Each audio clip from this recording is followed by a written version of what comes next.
به نام خدا با تقدیم سلام خدمت همه شما شاگردای عزیز. خدا کنه همتان خوب و صحتمند باشید. شاگردای عزیز، امروز یک درس جدید از مضمون بیولوژی صنف 11 هم میخوانیم.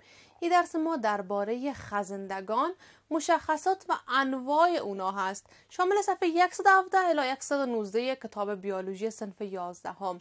کتاب هایتان را باز کنین و دقت داشته باشین که موضوعات درس امروز را یاد بگیرین. برای حمایت از ما چینل بیگم اکادمی را سابسکرایب کنید و سپس زنگوله را فشار دهید تا به تمام ویدیوهای درسی ما دسترسی داشته باشید و از آنها مستفید شوید. قسمی که براتون گفتم درس ما درباره خزندگان هست. ما روی موضوع ماهیان و همچنان ذوحیاتین که دو کلاس حیوانات فقاریه بود در درس‌های قبلی بحث کردیم. امروز درس جدید ما درباره کلاس سوم حیوانات فقاریه هست. باید با خزندگان آشنا شویم.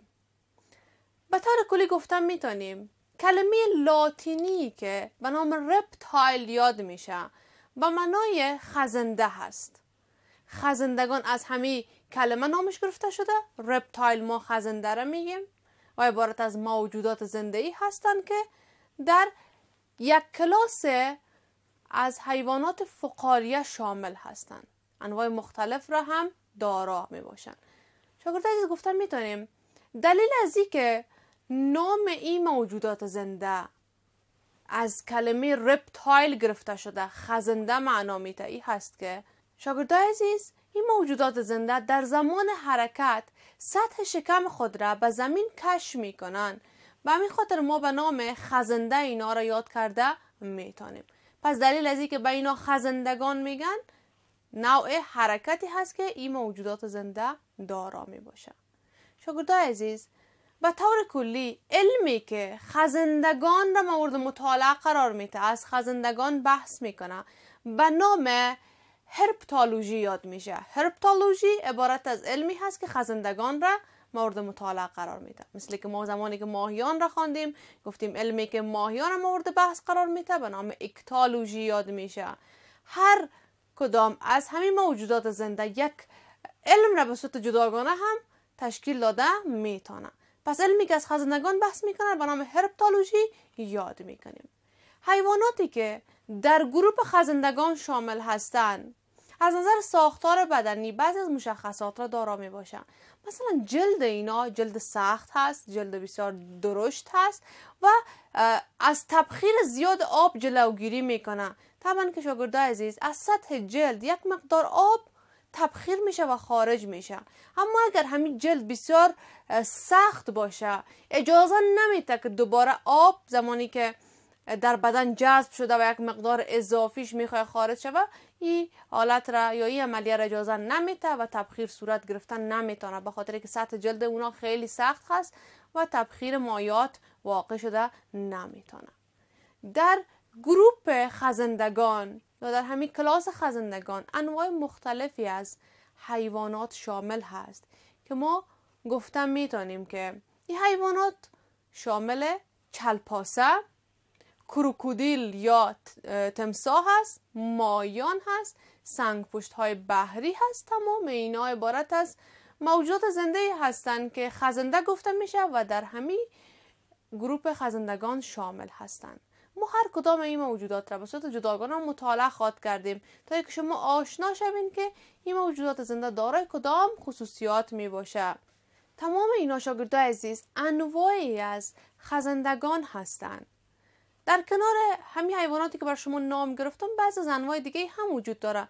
مثلا دایناسورها که به طور کلی نسلشان امروز از بین رفته اما در گروه خزندگان شامل هستند.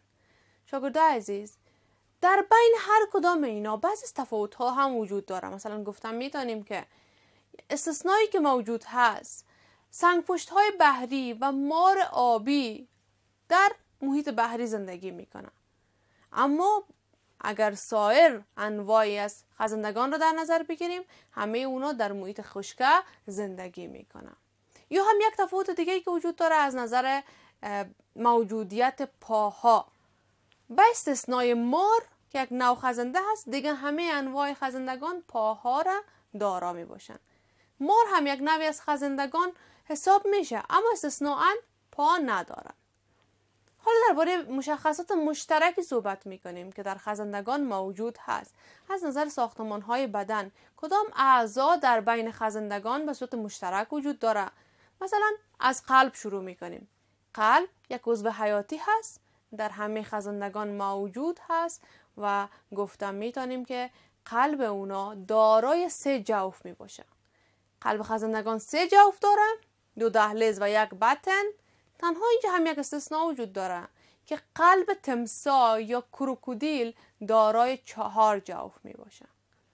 از نظر سیستم دوران خون گفتم میتونیم سیستم دوران خون بسته داره. از نظر سیستم تنفسی دارای اعضا به خاطر تنفس می باشه و توسط ششهای خود این موجودات زنده تنفس می کنه. جنس مذکر و جنس مؤنث در خزندگان جداگانه هست. القایی هم که انجام میشه القایشان القای داخلی هست و گفتم میتونیم که اکثریت اونا تخمگذار هستن و استحاله ندارن. استحاله رو ما در درس‌های قبلی خواندیم. همون تغییر و تحول از دوره تخم الا زمان بلوغ به نام استحاله یاد میشه. زمانی که مراحل مختلف کنار هم بیاید تکمیل شود ما او رو به نام استحاله یاد میکنیم. این موجودات زنده استحاله ندارن. شاگردای عزیز، از نظر انواع خزندگان گفتم میتونیم به طور مثال چلپاسه یک نوعی از خزندگان هست، دارای بدن دراز استوانه‌ای شکل هست که این ساختمان بدنش تشکیل داده و دارای رنگ‌های مختلف میباشه، به رنگ‌های مختلف پیدا میشه و بدنشان از 3 قسمت تشکیل شده: سر، تنه و دم. عبارت از 3 قسمتی هست که چلپاسه از او تشکیل شده. همچنان گفتم میتونیم که چلپاسه ها حشرات را میخوره. اگر دم چلپاسه قطع شود دوباره ترمیم میشه، یعنی قابلیت ترمیم دوباره را دارا میباشن. زمانی که دمشان قطع شود دوباره میسازن و دوباره ترمیم میکنن. این خصوصیت در اکثر موجودات زنده بودن میتونه. موجودات زنده یک عضوی دارن که او قابلیت ترمیم دوباره را داره و در چلپاسه ها هم به همین شکل دمشان این خصوصیت را دارا می باشن. شاگردای عزیز، چلپاسه یک نوعی از خزندگان بود که رنگ های مختلف داشت، دراز استوانه‌ای شکل بود، از سر، تنه و دم ساخته شده و اگر دمشان هم قطع شود قابلیت ترمیم دوباره را دارا می باشن. حالا روی نوع دیگه بحث می کنیم که او عبارت از تمساح است. تمساح یا کروکودیل دارای کدام خصوصیات می باشن؟ شاگردای عزیز، تمساح یا کروکودیل یک نوعی از خزندگان هست. یک حیوانی هست که جسامت خیلی بزرگ داره. طبعا وقتی که همه شما نام تمساح یا کروکودیل را میشنوین به جسامت‌های خیلی بزرگ فکر میکنین. حتی گفته میشه که یک نوعی از تمساح وجود داره که تقریبا 8 متر طول داره. او را ما به نام تمساح آفریقایی یاد میکنیم که تا 8 متر طول از او هم رسیده میتونه. پس از نظر ساختار بدنی اکثرا جسامت بزرگ داره، یا هم گفتم میتونیم تمام انواعش جسامت بزرگ داره. دم کلان داره، دارای دندانهای قوی و بزرگ میباشن. این موجودات هم در آب و هم در خشکی زندگی کرده میتونه. و یک حیوان گوشتخوار هست.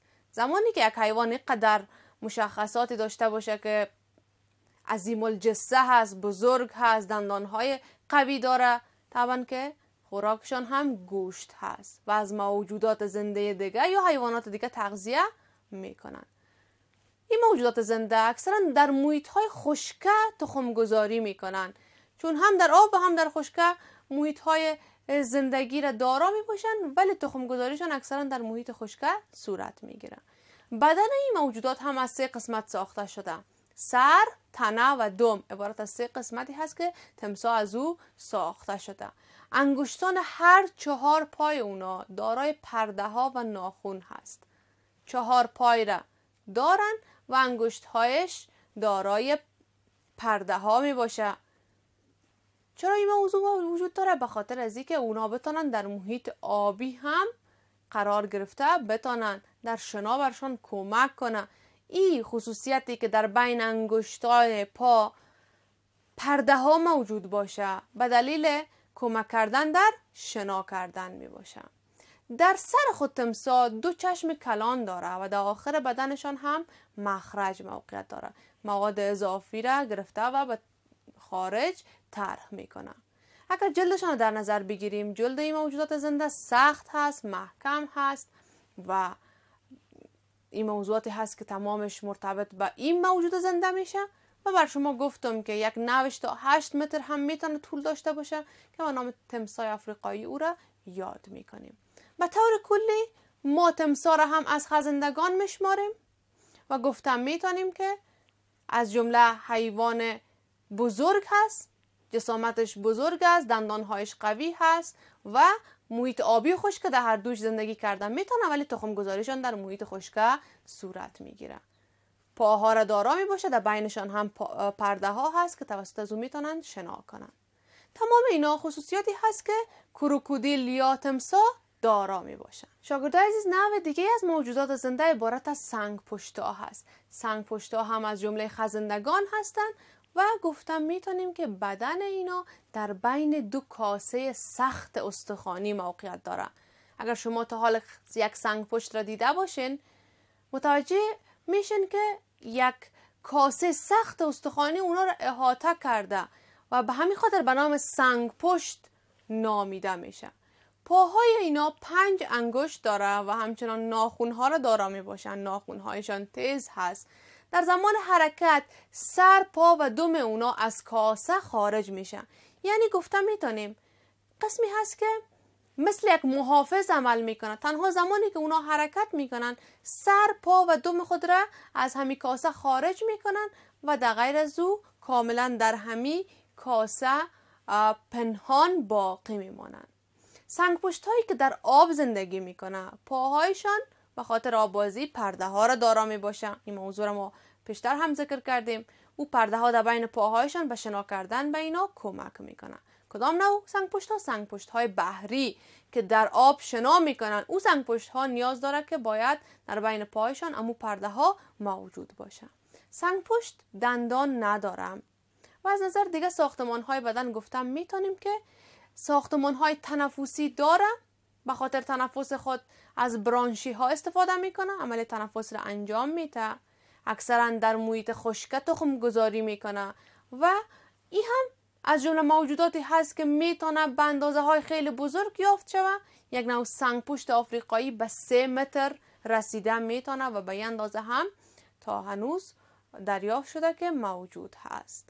پس شاگردای عزیز، سنگ پشت را هم به سنگ پشت بحری و خشک جداگانه تقسیم بندی کردیم و روش بحث کردیم.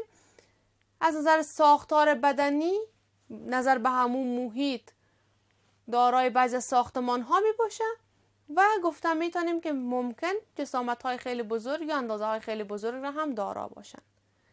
این بود موضوعاتی که ما درباره سنگ پشت خواندیم و به طور کلی درس امروز ما روی خزندگان و انواع اونا بود که بحث کردیم. امیدوار هستم درس امروز را یاد گرفته باشین. شاگردای عزیز، از درس امروز بر شما کارخانگی که میتونم این است که درس یک بار تکرار میکنین و درباره خزندگان و انواع اونا هرچی که از درس امروز یاد گرفتین در کتابچه هایتان نوشته کنین و روز بعدی با خود بیارین. تا درس بعدی و موضوع جدید همه شما را به خداوند بزرگ میسپارم. خدا نگهدار. قبل از آغاز درس بعدی وقفه کوتاه میگیریم.